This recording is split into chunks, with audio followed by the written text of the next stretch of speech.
নমস্কার, আজকের weather report নিয়ে আপনাদের সঙ্গে আমি শর্মিষ্ঠা। ডিসেম্বর এখন মধ্যগগনে, কিন্তু দক্ষিণবঙ্গে সেই অর্থে এখনও শীতের দেখা মেলেনি।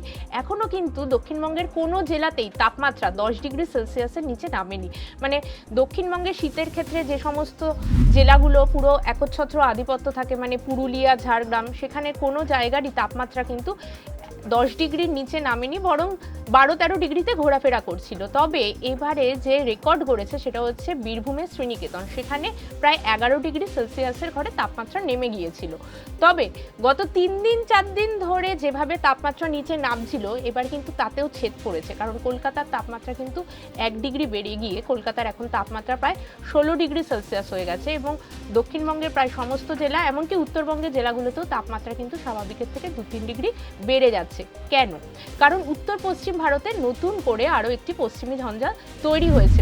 পাশাপাশি ঘূর্ণাবর্ত রয়েছে পাকিস্তান সংলগ্ন জম্মু কাশ্মীরেও। 17ই ডিসেম্বর, মানে আর দুদিন পরেই কিন্তু আরও নতুন করে আরেকটি ঘূর্ণাবর্ত বাংলায় ঢুকবে। ফলে এই গোটা বিষয়টিকে কেন্দ্র করে কিন্তু তাপমাত্রা বেশ খানিকটা বেড়েই যাবে। অর্থাৎ তাপমাত্রা পারদ পতনের যে একটা সম্ভাবনা তৈরি হয়েছিল লাস্ট 2-3 দিনের আমরা যে ট্রেন্ডটা দেখছিলাম, সেটা কিন্তু কিছুটা হলেও তাতে ছেদ পড়ছে। কলকাতায় আজকের তাপমাত্রা 16 ডিগ্রি এবং সর্বনিম্ন তাপমাত্রা প্রায় 16.2 ডিগ্রি সেলসিয়াস। পশ্চিমের জেলাগুলোর তাপমাত্রা কিন্তু 15 ডিগ্রি সেলসিয়াসের আশেপাশে ঘোরাফেরা করছে এবং উপকূলের তাপমাত্রা আরও খানিকটা বেড়ে, মানে স্বাভাবিকের থেকে 2 ডিগ্রি বেড়ে গিয়ে 17 থেকে 18-19 ডিগ্রি সেলসিয়াসের আশেপাশে ঘোরাফেরা করছে। তাপমাত্রা বেড়েছে কিন্তু উত্তরবঙ্গে আমরা দেখেছিলাম যে দার্জিলিংয়ের তাপমাত্রা প্রায় 5 ডিগ্রি সেলসিয়াসের ঘরে নেমে গিয়েছিল।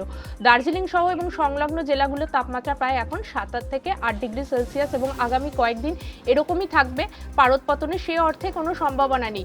উপরের দিকের 5 জেলাতেও কিন্তু তাপমাত্রা মোটামুটি 9 ডিগ্রি সেলসিয়াসের ঘরে থাকবে। অর্থাৎ দক্ষিণবঙ্গ এবং উত্তরবঙ্গে মানে সেই অর্থে ডিসেম্বরে যে জাঁকিয়ে শীত, সেটা কিন্তু এখনই পড়ছে না। তবে আরও একটা বিষয়, আলিপুর আবহাওয়া দপ্তর এই সতর্কতাও দিয়েছে যে দক্ষিণবঙ্গের বেশ কয়েকটি জেলা এবং উত্তরবঙ্গের জায়গাগুলোতে কিন্তু ভালো কুয়াশা হবে সকালের দিকে এবং সন্ধ্যের দিকে কিন্তু ভালো কুয়াশা থাকবে।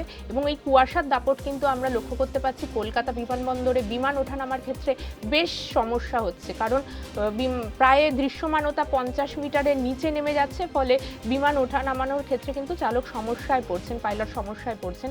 সেক্ষেত্রে কিন্তু অত্যাধুনিক প্রযুক্তি এবং যেটাকে বলা হচ্ছে ইনস্ট্রুমেন্ট ল্যান্ডিং সিস্টেম, সেই সিস্টেমটা কলকাতা বিমানবন্দরের মূল রানওয়ে দুদিকে বসানো হয়েছে, যাতে সেই সুবিধা নেওয়া যেতে পারে।